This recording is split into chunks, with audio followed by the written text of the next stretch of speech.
Hi, welcome to Wake Up, the Truth About Alexa. I'm Lauren Johnson, founder of Alexa is a Human. On this podcast, you will hear true personal stories from people worldwide, sharing the impact that Alexa as a wake word has had on them. You will hear expert opinions in fields such as technology, education, psychology, and more. We will dive into corporate ethics and responsibility, name bombardment, and how Amazon's choice to use a human name as a wake word is causing young children, teens, and women to experience severe bullying, sexual harassment, suicidal ideation, name changes, anxiety, therapy, identity erasure, and more. Thanks for joining us. Welcome to today's episode 3. We have Julie Daniel Davis here joining us, and I am so excited to have Julie on because she is an expert in her field. She is a leader in the voice world in education. So thank you for being on, Julie. It's such a pleasure to be with you today. I was lucky enough to not only meet Julie last year, pre-COVID, at the Project Voice conference, so we were able to meet in person, and I was lucky enough to attend one of her talks. So I was able to see her in action and see what it is, the value that she provides and her passion behind voice in education.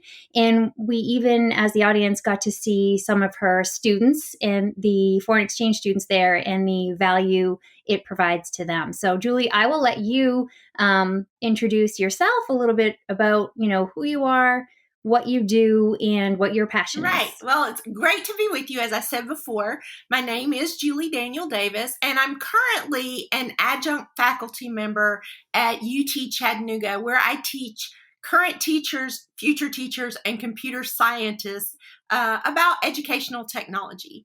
So my role over the years has changed tremendously as mobile technology has come into existence, as you can very well assume.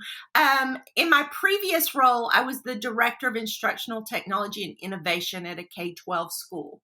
In that role, one of the things that I always wanted to keep an eye on was emerging technology and how it might impact education, either for good or bad.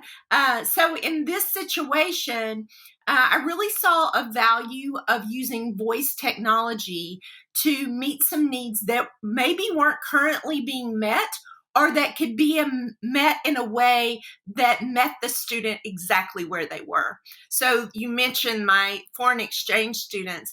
In that situation, they were really struggling with a certain course, which was a wellness course, and they were learning the parts of the body. And it was just so hard because they were all of Asian descent, and remembering the names of the body parts was super difficult for them. So we just It's hard for me to do I that. know. So we just created study guides that kind of just let them drill that into their head before each test.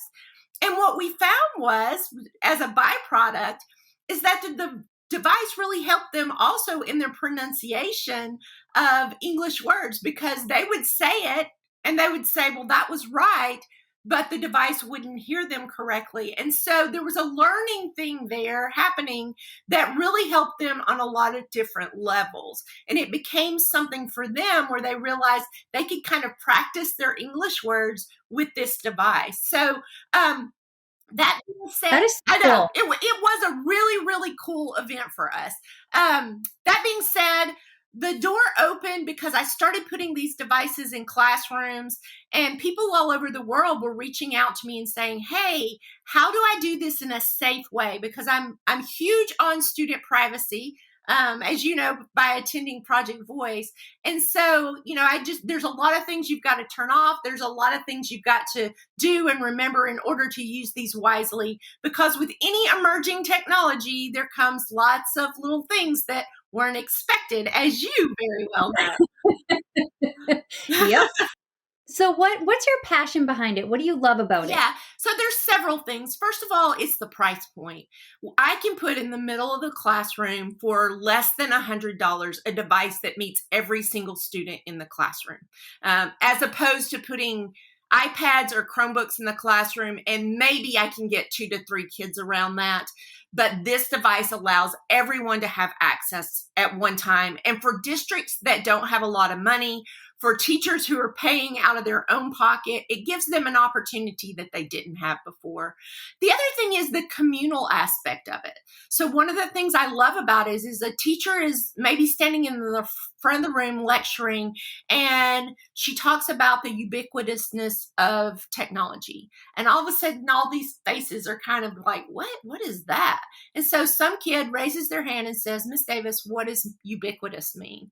Well, instead of someone looking it up or us all going looking at our devices, which means I've lost their eye contact, we can look over, ask the device, what does ubiquitous mean? We've got an answer, and we've never lost that communication, that instructional time. It allows that type of thing to happen. And it just gives the teacher another voice in the classroom, especially for non-readers, to put it in the back of the classroom in a station rotation setting where maybe the teacher's in the front working with a math lesson. Over to the right, they're doing math manipulatives.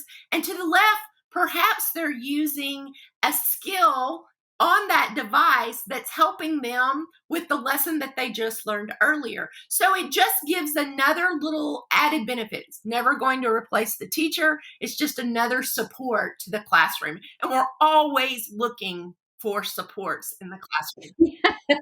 Yes, absolutely. I know. And especially this last year and a half. I mean, yes. Wow. Were you fully remote, or were you in the classroom? How did it work for you this last year or so? Starting in March, we went completely remote. So from March to May, we were 100%. Fortunately, the school system I was in, they were ready. I mean, they didn't know they were ready, but they were more ready than a lot of school systems. And so it wasn't a hard transition for us to move to that environment.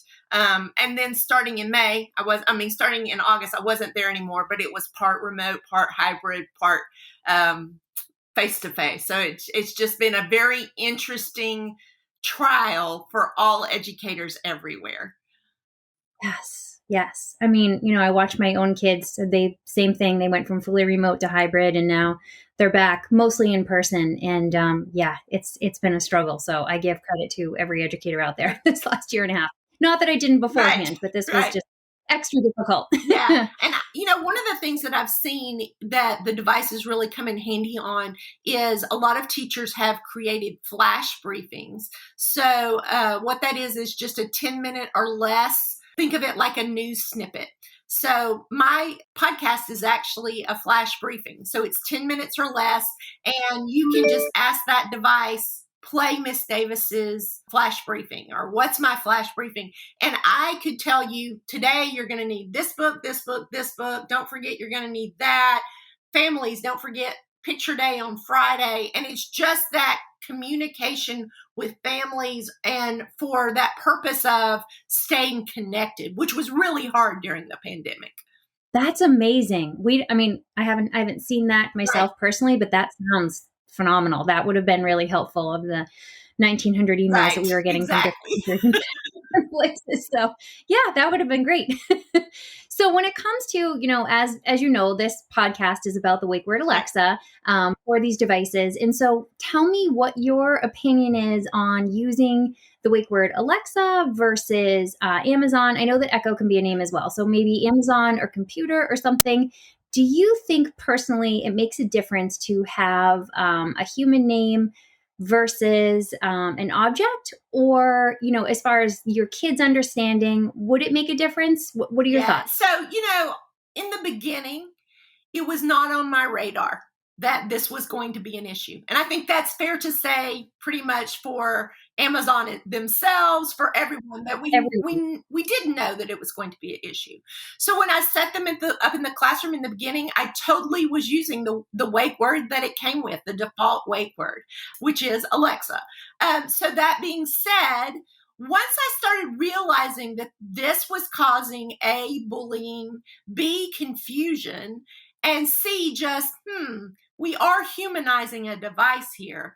I started asking teachers, and teachers that reached out to me, I would say, well, I would make them aware of the issues, and then I would suggest, don't use the human wake word. Use either Echo, Amazon, or computer. Obviously, people like me I was teaching computer classes. I had a student named Alexa and a student named Echo.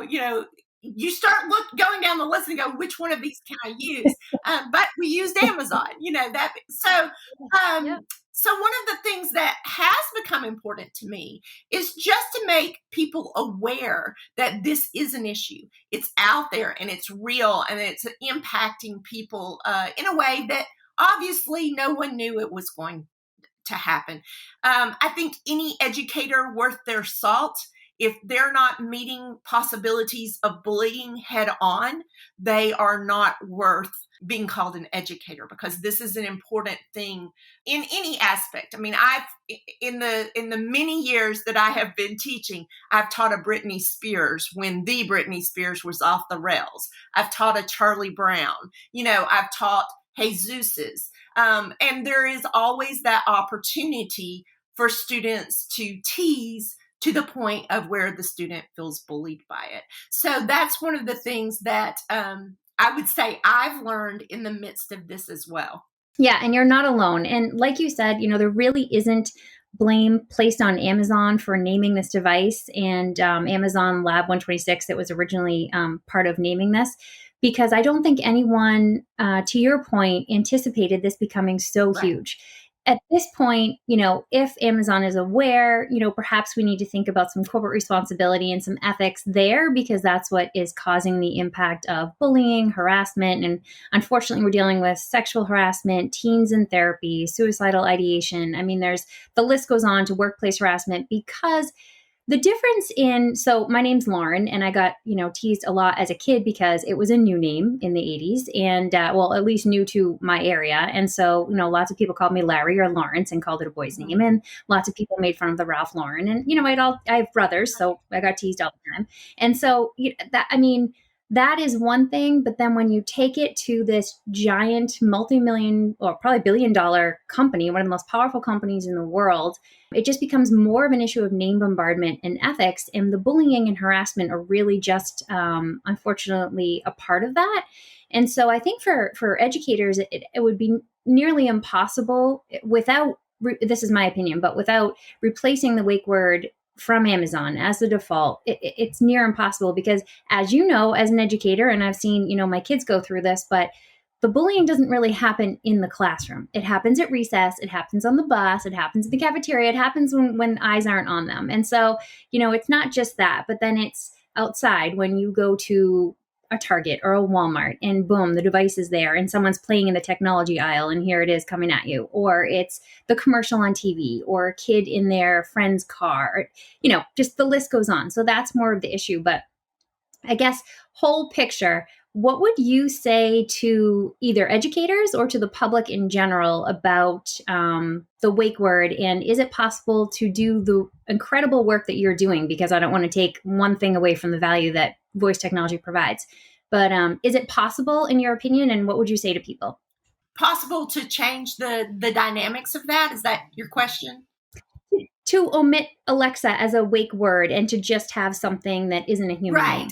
Do you think it's possible to have the same effect? Would it do the same type of work, or would there be a difference? I think in the overall scheme of things, it has the same impact in terms of what the actual device is doing for people. To me, the only issue is from the side of Amazon in the fact that they've had major branding. And obviously this wouldn't be an issue if their branding wasn't awesome. I mean, that's the thing is you're actually picking at the one thing that they can go, we did this well. I mean, the whole world has accepted this.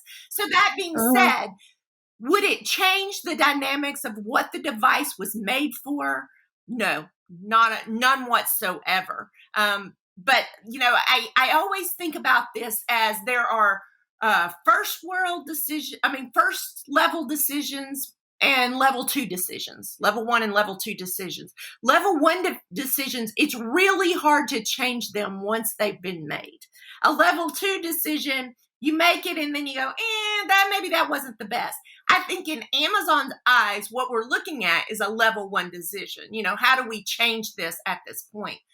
My opinion is, though, there's an opportunity for people like myself to help make an awareness to change the attitude, the name for those who are willing to listen to, what's being said here. And so, because I do know it's not going to change the outcome one bit in what, and I honestly, I set one up in my elderly parents' house, and my father and I set it up in the beginning. It was called Alexa, but every single time, because I'm trying to get him used to it and using it, because he's the beginning of Alzheimer's. And I'm thinking this has value for him later. But every single time it was Alexia. Like he could not even grab the name. So we changed his to computer, So that being said, it doesn't change the value. It doesn't change what it can do. So no, I think there's that could be done for sure. But I think part of that issue's way above mine and your knowledge base or pay scale or whatever you want to call it. Yes. Yeah. This has turned into my second job. Right. Yes. With a lot of help from a lot of people. Sure. So yeah, absolutely. This is an uphill battle. And, like we said, I always say this technology is amazing. It truly is. I have young children. I can see benefiting from this. And not only for them, but for myself for certain things. So I definitely do understand. And I commend you for the work you're doing because it's innovative, it's different. People are really benefiting from it. So you should be so proud of the work that you're Thank doing. you. And then I guess the only other question I typically ask people if their name isn't Alexa. So I usually ask people to put yourself in our shoes. So if you have a child, a son, I don't know if you have a son or a daughter, and I know you recently had a grandchild. Congratulations. Right. So if it were your son or daughter's name or your grandchild's, what would you do? What advice would you give? And what are your thoughts on that? If you kind of bring it home to a level of, it's that. So this is kind of one of the reasons I think I take this really seriously is because I actually have a donut shop named after me. Our family owns a donut shop, Julie Darling Donuts. And when we opened it, I was an educator. My husband decided to name it after me. And in the beginning, it was a pain in the butt. I taught 400 students, and almost daily, when we first opened, I answered more questions about donuts than I did about what I was teaching. And so I get it. Like, I get the fact that your name being branded as something has an impact on you. In this case, even a more negative impact than having a donut shop named after you. So, one of the things I would say, which probably isn't helpful in this moment, is hang in there. There will be a time and a place where the novelty of the name will wear off. I do believe that. I think of the Chatty Cathy dolls of the 1950s, 1960s, where we still have the saying, oh, she's a Chatty Cathy. People still say that to this day. Well, that had an impact of Cathy's of that day and day and time. Yep. So I do believe, while it doesn't solve the issue, and I'm not trying to diminish that it is an issue at all, I do believe that the immediate pain of hearing it is going to subside as time goes on. There will be less negative things that you can buy on Amazon or buy, with using the name in a way that's inappropriate. So that would be the first thing I would say. The second thing I would say is, if you're a parent, if you're a teacher, take this seriously. This is an opportunity for you to really speak into this space to your own children, to the children that you teach, to talk about how this impacts those students. And I would even say, have one of those students stand up and tell their story. I mean, there's nothing more important than hearing it directly from the child or the student. If you want to have impact, let their voice be heard in all this as well. So those are the things that I say are probably the things that stand out the most to me. And I would also say, if you hear it, if you see it, don't let it go. As an adult, speak into that space when you see it happening, when you hear it happening, even if it just seems like good-natured teasing. Don't let it go. Make them aware that what may seem like good-natured teasing is not in the heart and the eyes of the person that it's impacting. I love that. Thank you. I love that. So if people want to find you and your podcast and your website, where can people find you? Tell us a little bit more. So you can reach me at my website, www.juliedavisedu.com. You can send me an email at juliedavisedu@gmail.com. Pretty much if you type in Julie Davis EDU, you're going to find me, social media. And I would love to tell the story here as much as possible. As you know, Lauren, because we've talked about it multiple times on my podcast, I've mentioned the fact that this is an issue and that educators need to be aware of it. And I appreciate your level-headedness when bringing this forward in a way that really makes people want to respond. It's the way you have approached it doesn't feel divisive. It feels like, hey, how can we come together to solve this issue? And I appreciate your heart for that. Oh, thank you. Well, that's really how I feel, though. That's the truth. I mean, when I say I appreciate the technology, I do. And, there's no blame being placed. There's no fault here. It's just, how do we come together? How do we fix this? And, because I think for so many people, when you see your name, Alexa, in front of a hashtag or a command, it stings. It stings every time you see it visually, every time you hear it. It's like this, it stings, and especially for a parent. So if I can be a part of taking that away for people, if I can help these teens that are in therapy, and, like I always say, it started off for my daughter, and now, not that it isn't still about her, but maybe that's 10%. And it's really the weight on my shoulders of all these other people that have been affected. Right. So whatever we can do to help, and, right back at you, I appreciate, your candidness and your willingness to come on, because this is a tricky subject when you're working in both worlds. So thank you so very, very much for coming on. You're welcome. My pleasure.